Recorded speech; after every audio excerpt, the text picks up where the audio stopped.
عهدي نبينا عليه الصلاة والسلام gabadhii reer Madiina ayaa nabigeena u timid haweeney reer Madiina ah markaaba nabigeena ku tiri nabi Allah dambiba aniga iga dhacay dambiga iga dhacayna wax kala ma ahayna xumaan baan la yimiday calooshaydiina ilma ayaa maaragtaan ii galabay tidhe aniga xadka in la mariyaan hadda diyaar u ahay aakhira in la igu cadaabo diyaar uma yihi dambigaan galay adduunka in la iga gooyaan diyaar u ahay dambiga iga goobay ku tidhi gabadhaasi askari ma soo qaban cid dambiga markay sameeynaysa arkaysay oo soo sheegtayna ma jirine iimaankeegii alla ka cabsigeeda ayaa keenay oo mujtamaca ay ku dhex nooleed ee mujtamaca Madiina ku noolaa ayaa ahaa mujtamac Ilaahay ka baqayo ku xisaabtamaya Ilaahay baa ku arkayo Ilaahay baa ku maqlaaya tuugu markuu rabo inuu waxado hadduu ilmo yar u jeedo dambiga uu ku socday uu ka joogsan wuxuu uga joogsan ilmaha yar baa maaragtaane ku sheegi buu leeyahay kii xumaantii macsiyada doonay inuu sameeyo hadduu arkay ilmo yar oo ag taagan oo arkayo u jeeda waxa uu leeyahay ilmaha yar baa sirtaada sheegi ilmaha yar buu markaa ayuu ka cabsoonaya inuu sirtiisa uu sheego haddii qof uunan meesha joogin waxa laga yaabaa tuuguna tuugada uu ku dhici lahaa zaaniguna zinada uu ku dhici lahaa marba haddaad ilmo yar baa arkaya dambiga inaad ku dhacdo aad uga joogsatay Ilaahay baa arkayna dambiga aad uga joogsan weyday waxaad ogaataa waxaad ka dhigtay Allihii ku abuuray kuwa wax eegaya ka ugu liitaad Ilaahay ka soo qaaday markaas mujtamac Madiina ku noolaa nabigeenu calayhi salaatu wasalaam wuxuu ku barbaariyay oo la baray Ilaahay baan qof walba u jeeda Ilaahay baa ku arkayo Ilaahay baa ku maqlaaya dadna markaas mid walba noloshu ku noolaa waxa dhacday marka Ilaahayna inuu ka cabsoodo Allihii abuureen inuu ka xishoodo kii miiga jooga dhacday Ilaahay inuu ka xishoodo ka cabsoodo kii magaalo jooga hadduu dambi sameeyo waxa dhacday inuu markiiba nabiga intuu u yimaado sida haweeneyda ay yiraahdaan nabi Allah dambigaas iga dhacay aakhira anigu diyaar uma yihiin cadaabka aakhira ma xamil karaye adduunka hal igaga gooyo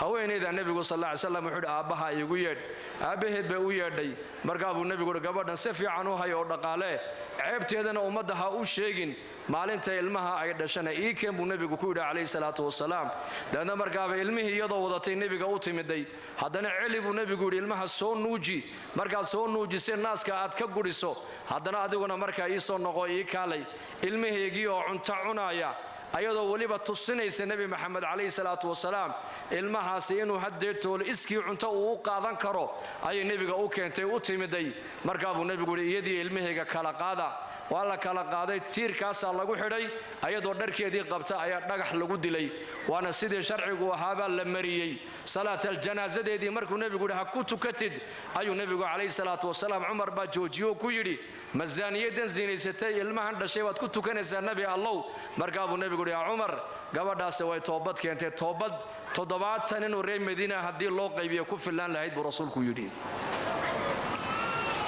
cid soo qabatay ma jirto laakiin halkana kamera ugu rakiban tahay waxa laga dhaadhiciyay Ilaahay uu ku arkaya uu ku maqlaya aakhirana waa lagu xisaabin doonaa khilaafadii Umar ibn Khattab Abu Bakr as-Siddiq radiyallahu anhu markii Abu Bakr talada ummadda loo dhiibay ayuu Abu Bakr qaadiyul qudaat waxa uu ka dhigay Umar ibn Khattab uu ka dhigay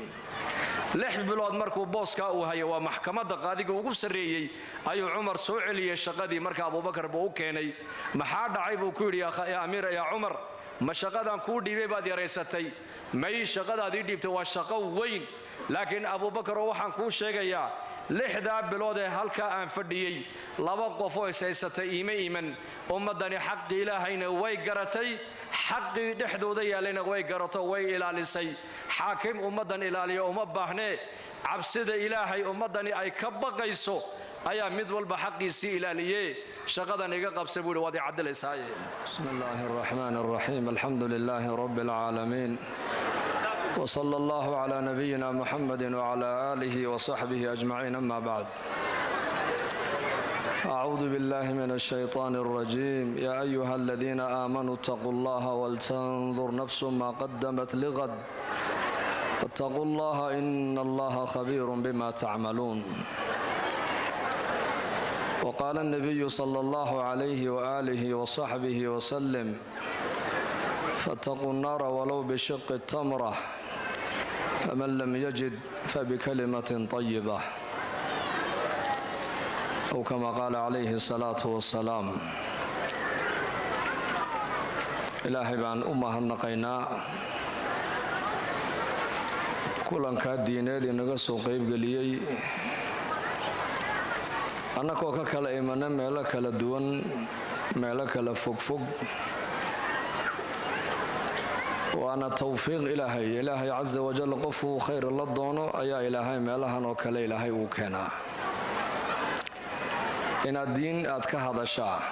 oo diin aad dhegaysataa oo meel diin lagu hadalhaya aad tagtaa adiga xaggaaga maaha waa xagga ilaahay waa inaan ilaahay dhammaanteen aan u mahadnaqno weeyaan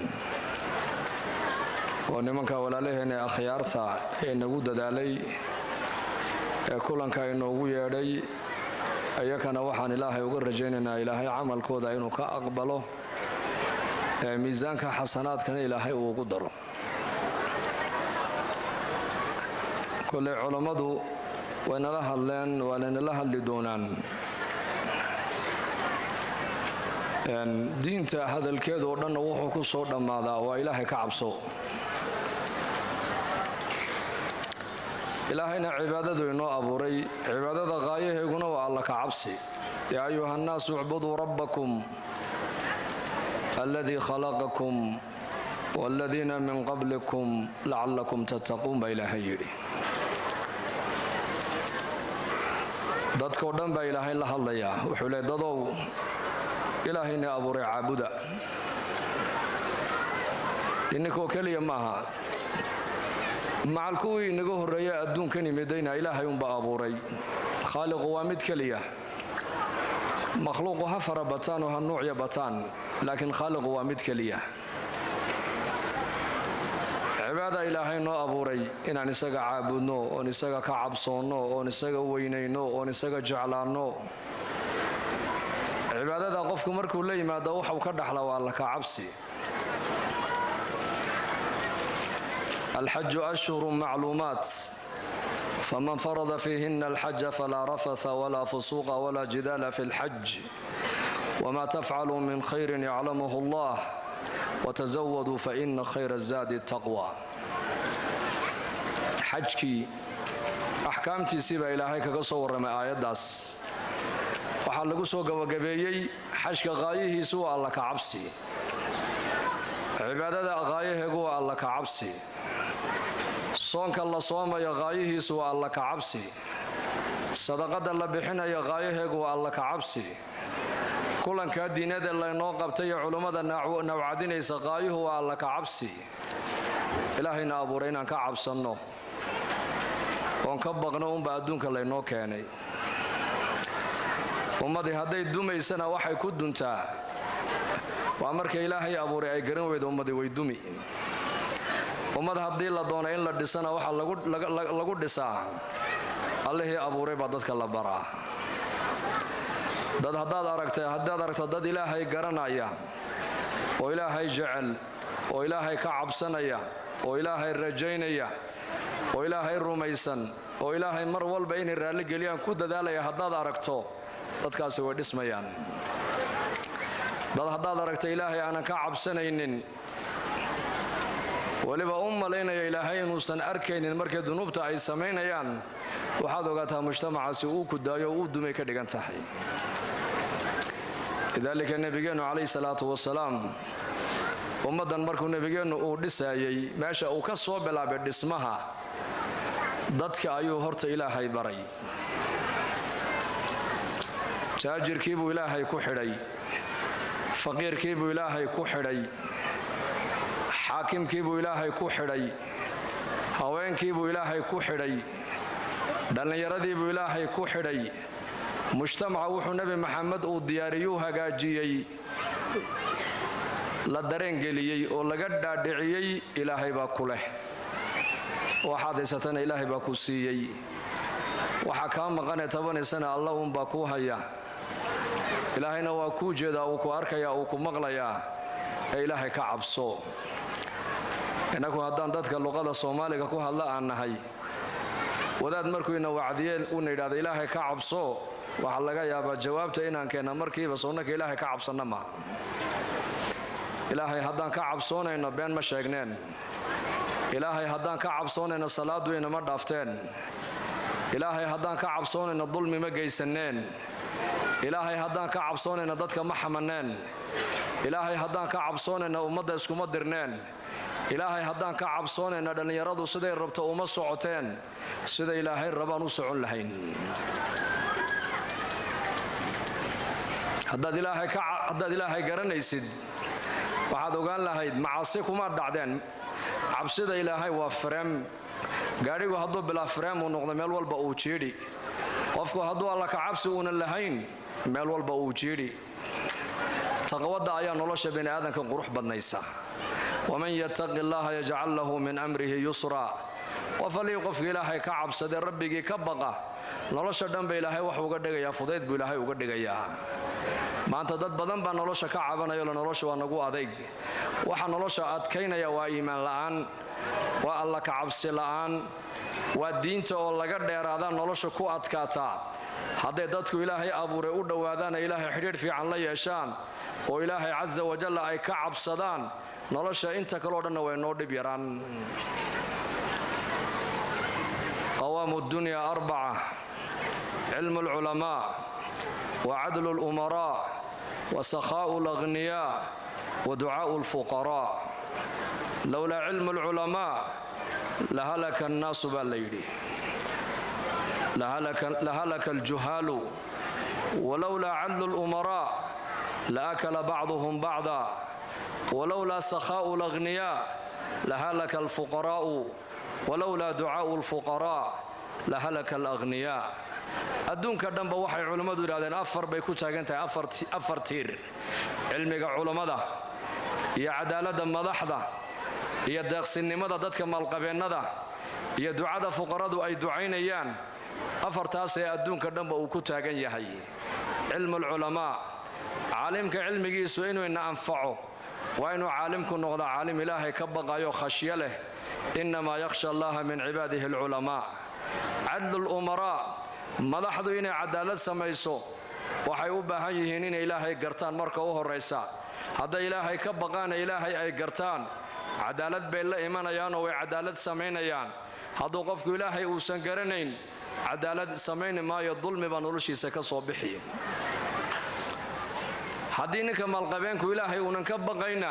xoolaha wuxuu moodaya isagu inuu cilmigiisa uu ku keenay qaala innamaa uutiituhu calaa cilmin cindii qaaruun calayhi lacna ayaa lagu yidhi sakada xoolahaaga ka dhiib wuxuu yidhi xoolahan nebi muuse uu bixi uu leeyahay aniga xoolahan ilaahay ima siina aqoon iyo karti anuu aan leehay ayaan xoolaha ku keenay buu yidhi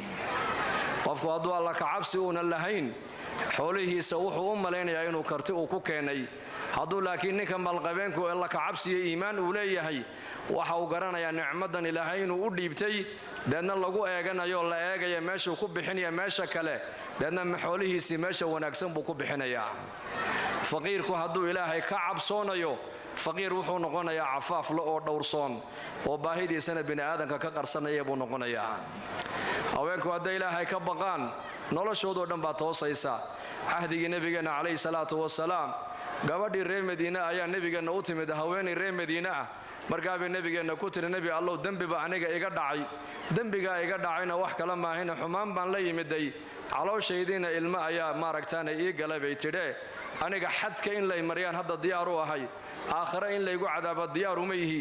dembigaan gale adduunka in laygaga gooyaan diyaaru ahee dembiga iga goobay ku tidhi gabadhaasi askari ma soo qaban cid dembigaa markay samaynaysay arkaysay oo soo sheegtayna ma jirine iimaankeegii alla ka cabsigeeda ayaa keenay oo mujtamaca ay ku dhex noolayd ee mujtamaca madiine ku noolaa ayaa ahaa mujtamac ilaahay ka baqaayo ku xisaabtamaya ilaahay baa ku arkaayo ilaahay baa ku maqlaya tuugu markuu rabo inuu waxado hadduu ilmo yar u jeedo dembiga uu ku socday uu ka joogsan wuxuu uga joogsan ilmaha yar baa maaragtaane ku sheegi buu leeyahay kii xumaanta iyo macsiyadda doonaya inuu sameeyo hadduu arkay ilmo yaroo ag taagan oo arkaayo u jeeda waxa uu leeyahay ilmaha yar baa sirtaada sheegi ilmaha yar buu markaa ayuu ka cabsoonayaa inuu sirtiisa uu sheego haddii qof uunan meeshaa joogin waxaa laga yaabaa tuuguna tuugada uu ku dhici lahaa zaaniguna zinada uu ku dhici lahaa marba haddaad ilmo yar bay arkaaya dembiga inaad ku dhacda aad uga joogsatay ilaahay bay arkaayana dembiga aad uga joogsan weyday waxaad ogaataa waxaad ka dhigtay allihii ku abuuray kuwa wax eegaya ka ugu liitaad ilaahay ka soo qaaday markaas mujtamac madiina ku noolaa nabigeennu calayhi salaatu wasalaam wuxuu ku barbaariyey oo la baray ilaahay baan qof walba u jeeda ilaahay baa ku arkaya ilaahay baa ku maqlaaya dadna markaasaa mid walba noloshuu ku noolaa waxaa dhacday markaa ilaahayna inuu ka cabsoodo allihii abuurayna inuu ka xishoodo kii miiga joogaa dhacday ilaahay inuu ka xishoodo ka cabsoodo kii magaalo jooga hadduu dembi sameeyo waxaa dhacday inuu markiiba nebiga intuu u yimaada sida haweenayda ay yidhaahdaan nebi allow dembigaasaa iga dhace aakhire anigu diyaar uma ihiyo cadaabka aakhire ma xamili karaye adduunka ha laygaga gooyo haweenayda nebigu sal alla ly slam wuxuu yidhi aabbaha iigu yeedh aabbaheed bay u yeedhay markaa buu nebigu uhi gabadhan si fiican u hay oo dhaqaale ceebteedana ummadda ha u sheegin maalinta ilmaha ay dhashana ii keen buu nebigu ku yidhi calayhi salaatu wasalaam daedna markaaba ilmihii iyadoo wadatay nebiga u timiday haddana celi buu nebigu yidhi ilmaha soo nuuji markaad soo nuujisay naaska aad ka gudhiso haddana adiguna markaa ii soo noqo ii kaalay ilmaheygii oo cunto cunaaya ayadoo weliba tusinaysa nebi maxamed calayhi salaatu wasalaam ilmahaasi inuu haddeetoole iskii cunto uu u qaadan karo ayay nebiga u keentay u timiday markaa buu nebigu yidhi iyadii ilmahayga kala qaada waa la kala qaaday tiirkaasaa lagu xidhay ayadoo dharkeedii qabta ayaa dhagax lagu dilay waana sidii sharcigu ahaabaa la mariyey salaataljanaasadeedii markuu nebigu yidhi ha ku tukatid ayuu nebigu calayhi salaatu wasalaam cumar baa joojiyo ku yidhi masaaniyadan zinaysatay ilmahan dhashay waad ku tukanaysaa nebi allow markaa buu nebigu yidhi yaa cumar gabadhaasi way toobad keentay toobad 70 inuu reer madiina haddii loo qaybiyo ku fillaan lahayd buu rasuulku yidhi cid soo qabatay ma jirto laakiin halkana kamera ugu rakiban tahay waxaa laga dhaadhiciyey ilaahay uu ku arkaya uu ku maqlayaa aakhirana waa lagu xisaabin doonaa aakhiradiiba ku weynaatay qalbigoodii ilaahay baa ku weynaaday qalbigoodii dadna markaas waxaa dhacday qof walba inuu markaa noloshii adduunka ilaahay uu kaga cabsoodo mujtamac hadduu ilaahay ka baqo waxay helayaan nolosha adduunyadu jannay noo noqon nolosha adduunyadu jannay noqonaysaa goormay janno ku noqon waa marka dadku ay ku noolaadaan diin markay ku noolaadaan alla ka cabsi markay ku noolaadaan xishood markay ku noolaadaan ilaahay bay arkayo ee maqlaaya markuu qof kastoo muslima uu garto cid dadka dulmida ayaa la waayi khilaafadii cumar bnu khadaab abubakar sidiiq radiyallahu canhu markii abubakar talada ummadda loo dhiibay ayuu abubakar qaadiyulqudaat waxau ka dhigay cumar bnu khadaab buu ka dhigay 6 bilood markuu booska uu hayo waa maxkamadda qaadiga ugu sarreeyey ayuu cumar soo celiyey shaqadii marka abubakar buu u keenay maxaa dhacay buu ku yidhi yaa amiir yaa cumar ma shaqadan kuu dhiibay baad yaraysatay may shaqadaadii dhiibtay waa shaqo weyn laakiin abubakar waxaan kuu sheegayaa 6 bilood ee halkaa aan fadhiyey 2 qof oo ishaysatay iiman ummadani xaqi ilaahayna way garatay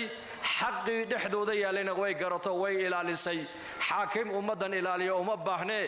cabsida ilaahay ummadani ay ka baqayso ayaa mid walba xaqiisii ilaaliyee shaqadan iga qabsa buu waad cadalaysaaye ummad halkal ay ka duntaa waxa weeyaan waa qiyamka akhlaaqiga iyo iimaaniyaadka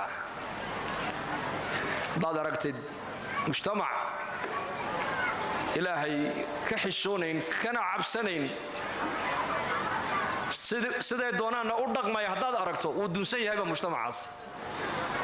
mujtamac jira maaha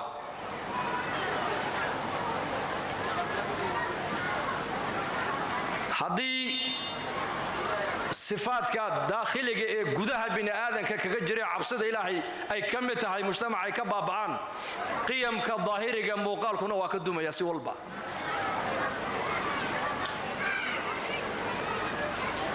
saadarteed baa nabigeennu calayhi salaatu wasalaam 3 sannadood ummadda waxuu ka soo dhisayay iimaaniyaadka waliba sirran 10 sanana nebigu ummadda wuxuu ka dhisayay iimaaniyaadka calanan 13 sano waa xayaat makiya baa la yidhahdaa qur-aanka maka ku soo degay nabigeenna calayhi salaatu wasalaam intuu maka joogayna ummadda waxa uu ka dhisayay iimaanka iyo caqiidada laga saxayay 13 sano oo Maka la joogay soon iyo zako iyo sadaqad iyo xaj iyo xijaab ahkaamtaasi waa ahkaam madaniya Madiina ku soo degtay dadkii shariicadan islaamka xambaarayay ee diintan maaragtaan garanayay qiimaheega ayuu nabi maxamed Maka intuu joogay ayuu soo dhisay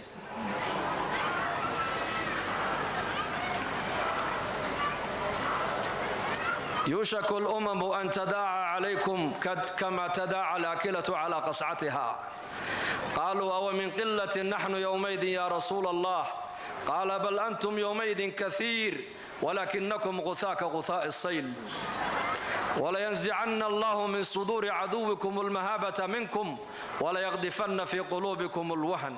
قيل ما الوهن يا رسول الله قال حب الدنيا وكراهية الموت وحادوب النبي قد عليه الصلاة والسلام واقع ما أنت أن تاغنهي أي نبي محمد أفر يطبن قرن كهر أي نبي نكسي والرمي أوليه وحادوب النبي قل له إيماني دونتا حلي dadku markay cuntada ay cunayaan sida xeedha ay dusheeda ugu kulmaan ay hareeraha uga soo fadhiistaan in cadowgu dhinac walba inaga yimaada iimani doonta buu rasuulku yiri saxaabi kamida saxaabadaas rakaco yiri maalinta acdaada islaamku ay dhinac walba naga soo fadhiisan doonaan ee sida xeedha loo cunay loogu ururo ay noo cuni doonaan miyaan yarnahay nabi allah maalinta ma tira yariba markaa buu nabigu yiri may maalinta waad badan tihiin buu nabigu yiri waad badan tihiin laakiin xum baad tihiin buu dad xor baad tihiin dad xor waxaad macna leedihiin ma jiro markaasuu nabigu yiri wala yanzi'anna allah waliba ilaahay uu ka siibi oo uu ka siibi muxuu ka siibayaa cadowgiina laabahooga haybadii ay niga haybaysan jireen waa laga siibi buu nabigu yiri inikana wahni bay nagu dhici doona wahni markaas ay yiraahdeen asxaabtu wahniga noo sheeg hadana waa maxay wuxuu yiri adduunyada ayaad jeclaanaysaan dhimashadana waad dibsanaysaan buu rasuulku yiri inaad noolaataan baad jeclaanaysaan inaad raaxaysataan baad jeclaanaysaan inaad iska ciyaartaan baad jeclaanaysaan dhimashada iyo aakhirana waad karhaysaan buu rasuulku yiri labada cudur maalintu inagu dhacana waxaad noqonaysaan buu nabi maxamed leeyahay waxaad noqonaysaan xumbadan daadka ayaa la mid noqonaysaan qiimo ma lihidin xumbada daadku markuu yimaadana wax buuran weeyaan xogaha yar kadibna dabayshu markay timaadana way baabaadaa waxaad qiimo tiradiinu waa badan tahay weeyaan cadadkiinu ma yaro cudadkiinu ma yaro dhaqaalihiinu ma yaro kaantitee xagga tirada waad badan tihiin laakiin kayfiyadda xagga tayadiina yar bay ka dhigan tahay ilaahayna tiro badan eegi maayo dadka ilaahay waxa uu eegayaa iimaaniyad kale dad ilaahay ku xidhan baa ilaahay eegayaa kam min fi'atin qaliilatin ghalabat fi'atan kathiratan biidni illah wallahu ma'a as-sabirin وجماعة طالوت في سورة البقرة أي إلهي جل وعلا وكجور مجسك قدام بيا وحي هاي سيدتهم كم بي هايان بقر جوجي طالوت أي كوك أسبان إن جهاد أوبحان إيكون تربية دوبين أون المارك تاني اسمن أي هذا النصار أو نصار ده نمرقاسو كرهم بمرقا كوبحي أو كحيي مركي بنانك أي مريان ماشي قالada dagaalka ay ku galeeyna wali aanan la gaarin ayaa waxa hortooda ka soo baxay wabi biyo ah wabiga biyaha soo baxayana waliba boqorka u sheego ku yiri inna allaha mubtaliikum binaharin faman shariba minhu falaysa minni waman lam yat'amhu fa innahu minni illa man igtarafa ghurfatan biyadihi hortina wabi durduro xareeda ayaa ka soo bixi doona qofka biyaha cabba aniga kaasi raaci maayo uu iga haray kamar uun qaata ee hunguriga ku qoyana waa macayga ka biyaha isagu aanan dhadhamin ee xaqi jihaadku ka dhici lahaa ii raacay u socdana kaasina waa jamaacadaydu ka mid yahay buu yiri waxa loo sheegay in saddex qaybood u kala bixi doonaan qolo biyaha dul fadhiisata oo maadada ayay aaminayaan weeyaa macnuhu mushaahadaad waxay arkayaan bay rumaynayaan iyo qolo maaragtaan biyaha qaadanaysa mar kaliya oo hunguriga uu ku qoyni doonta iyo qolo saddexaad oo leh may biyahan oonka ma biinayaan oonka ilaahay baa keenay ilaahay baana biinaye annagu halku dagaalku ka dhici lahaa baan u dhaqaaqaynaa oo jihaadkaan galaynaa bay odhanayaan saddexda qole u kala baxayaan qur-aankaana ilaahay ku sheegay sidii loo sheegayay baa dhacday biyihii baa soo baxay hortooda iyakoo ooman jamaacaddii ugu horraysay waxay idhaahdeen biyahani waa makhluuq oonka inay bi'iyaanna ilaahay amarkiisay u baahan yihiin deedna biyihii waa iska dhaafeen iyaku qoladii labaad iyaku waxay idhaahdeen hal mar baan qaadanaynaa guriga dhuuniga ayaan ku qoynaynaa deedna waan dhaafaynaa iyakuna way socdeen qoladii saddexaad waxay idhaahdeen biyahana oonka bi'inaye si fiican biyaha horta uga dhargi bay is yidhahdeen markaas deedna biyihii bay cabbeen mar allii markay cabbaan ee calooshoodii ay isleeyihiin biyihii calooshaadii si fiican bay u galeen waxaa dhacda marka in maaragtaanay in yar laba tallaaba markay qaadaanba oonka ku siyaada haddana way soo noqdaan way cabbaan waxay dhahda oonkii baa naga ba'ay in yar markay socdaan haddana waxay oonkiiba iya ku soo siyaada way soo noqdaan bal waxaad u fiirsataa adigu qof maantoo dhan biyo cabbaaya calooshiisu intay leekaanaysaa jamaacaddaasi halkaa bay ku hadhay waxaana lagu qiyaasaa 76,000 baa ikhtibaarka ku dhacday imisaa baaste 4,000 oo keliya 4,000 waa laba jamaaco isla socota qolo biyaha darsato hunguriga ku qoysay iyo qolo tidhi biyahan oonka ma biyaan oonka ilaahay baa biya annagu waa soconaynaa biyo ma cabbayno markay israaceen ee dagaalkii meeshuu ka dhacayay ay wada yimaadeen jaaluut wuxuu wataa ciidan 200 oo kuna iyaguna waa 4,000 oo qof oo keliya ilaahay tiro ma eegayo ilaahay tayaduu eegaya jamaacaddii u horraysay biyaha soo ka batay waxay idhaahdeen qaaluu laa taaqata lana alyawma bijaaluuta wa junuudihi waxay idhahdeen ciidanka intan la eg 200,000 annagu maanta u jilib dhigi kari mayna bay idhaahdeen walaakiin jamaacaddii yarayd ee biyaha aanan soo dhadhamin ee biyaha ka soo tallowday waa 313 ay mufasiriintu ay ku sheegaan waxay yidhaahdeen may kam min fi'atin qaliilatin ghalabat fi'atan kaiiratan biidni illaah imisa ayaa koox yar ay ka guulaysatay koox tiro badan ilaahay idankiisana way ku guulaysatay ilaahayna mar walba waxa uu la jiraa dadka saabiriinta sabirka leh 313kaas oo nebi daa'uud calayhi salaam oo uu ka mid ahaa ayaa dagaalkii intay galeen raganimay ku galeen geesinimay ku galeen ictimaad cala allaahi bay ku galeen mushaahadaadkay nafiyeen ilaahay qudraddiisa iyo nidaamka qaybigay ku xisaabtameen waxay garteen dhib iyo dheef ilaahay baa haya ilaahay tacalluqa ilaahay la lahaayeen baa weynaa dagaalkii bay galeen deedna ilaahay kuwaasoo guushii uu siiyey markaa walaalayaal ilaahay tiro badan ilaahay eegi maayo ilaahay waxa uu eegayaa dadka muslimiinta iimaaniyaadkoogaa ilaahay eegayaa wallaahu yuxibu asaabiriin ilaahay dadka saabiriintuu jecel yahay saabiriin maanta maan nahay ina allaha maca almuttaqiin ilaahay dadka taqwadaluu la jiraa muttaqiintii maanta miyaan nahay wallaahu yuxibu almuxsiniin dadka samafalka badan leh ayaa ilaahay mar walba uu jecel yahay samafal maanta ma leenahay wa ina allaha la maca almuxsiniin kuwa muxsiniinta ee khalqiga ilaahay ixsaanka u sameeya ayaa ilaahay macooga yahay waxa ilaahay maceenna uu ku noqonayaa waa sifaadka wanaagsan weeyaan haddaan doonayna ummad inaan dhisna bay culimmadu leeyihiin waxaan ka dhisaynaa xagga iimaaniyaadka xagga akhlaaqda xagga cilmiga xagga sabirka xagga taqwadda xagga yaqiinta xagga tawakulka xagga tala saarashada ilaahay sifaadkaasee ummadii ay ku dhismaan haddaad aragteed mujtamac macaasida noloshoodu ay ku badatay macaasi maxaan ka wadaa salaad la'aantu waa macsiyo beentu waa macsiyo ma aragtaane ballanbaajintu waa macsiyo xijaab la'aanta gabadha muuminaddu ay soconayso waa macsiyo dadka muslimiinta hadday qabyaaladda ay islaamnimada qabyaaladda ka kormariyaan dadkaasi waxay ka dhigan tahay weligood horumar ma gaadhayaan maxaa yeelay islaamnimadu waa inay wax walba kaala sarrayso ummad waxay ka dhisantaa waxa weeyaan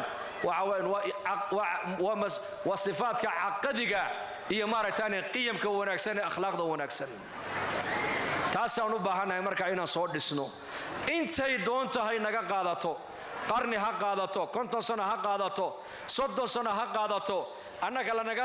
lanagama rabo saqfiga inaan keenno inaga waxa lanaga rabaa inaan saaska si fiican u dhisno وعد الله الذين آمنوا منكم وعملوا الصالحات لا يستخلفنهم في الأرض كما استخلف الذين من قبلهم ولا يمكنن لهم دينهم الذي ارتضى لهم ولا يبدلنهم من بعد خوفهم أمنا يعبدونني لا يشركون بي شيئا ومن كفر بعد ذلك فأولئك هم الفاسقون وبلن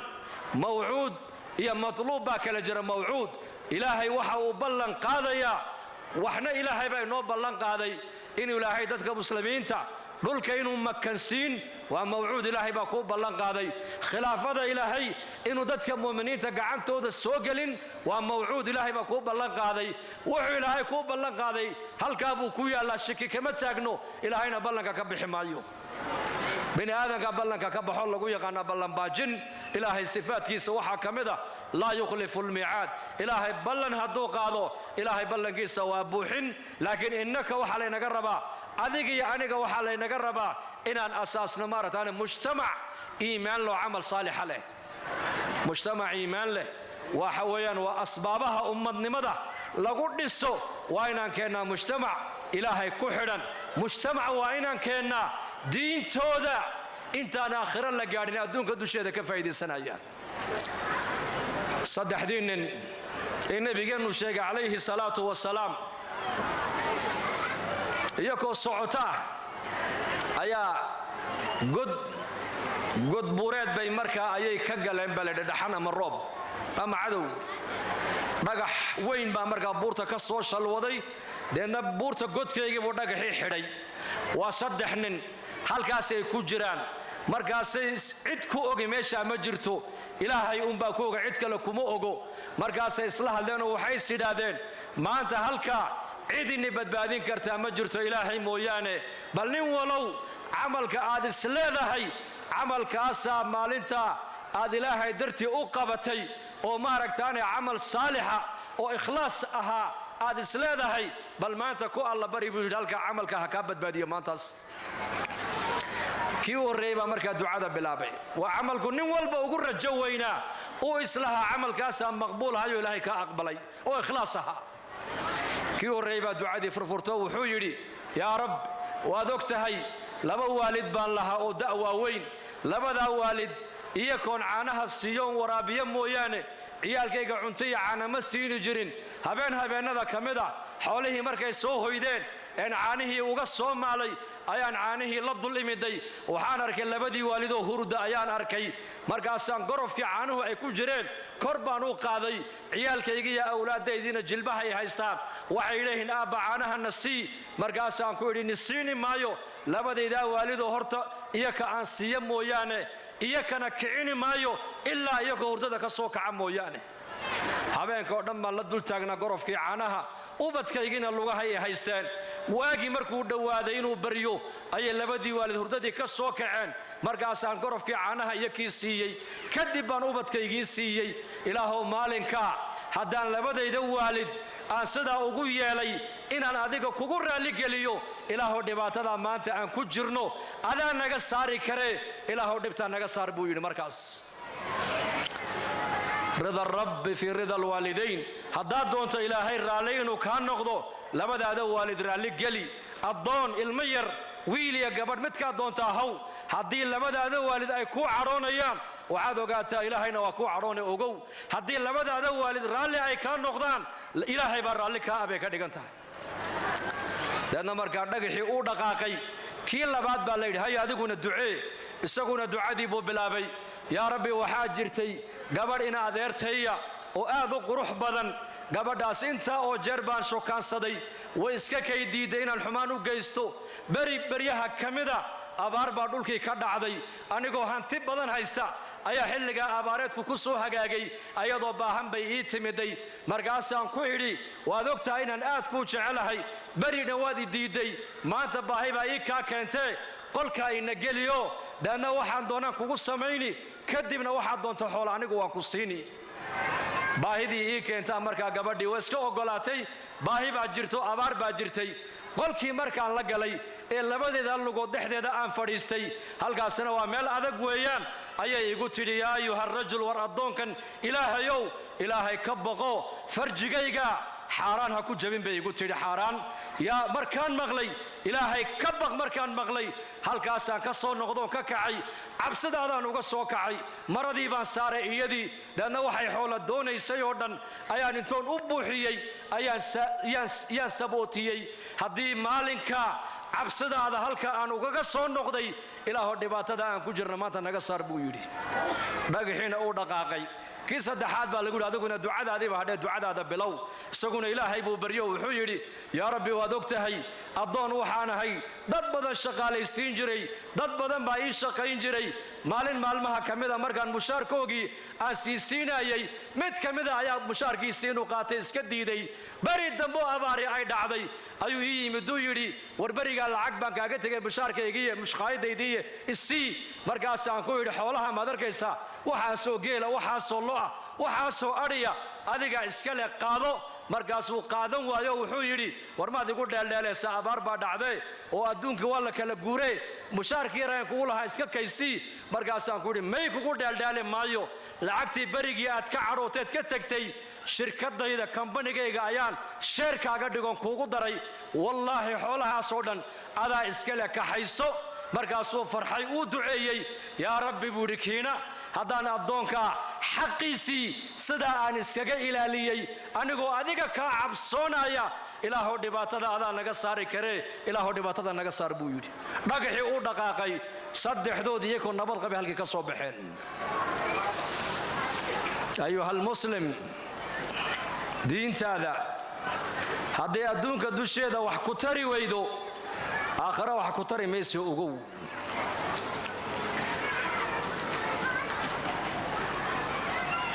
salaadaadu hadday adduunka ku anfacayn islaamnimadaadu haddaad adduunka ku cisoobayn iimaankaagiiyo taqwadaada haddaad adduunka dusheeda barakada iyo amni iyo cizi iyo gargaar ilaahay aad ku helaynin waxaad ogaataa diintaad haysatid waa suurada xaqiiqa maana diin xaqiiqaa doondoon waxa kulanka laynoogu qabanayaa laynoogu yeedhay wax kale maaha aniga iyo ininku waa wada simannahay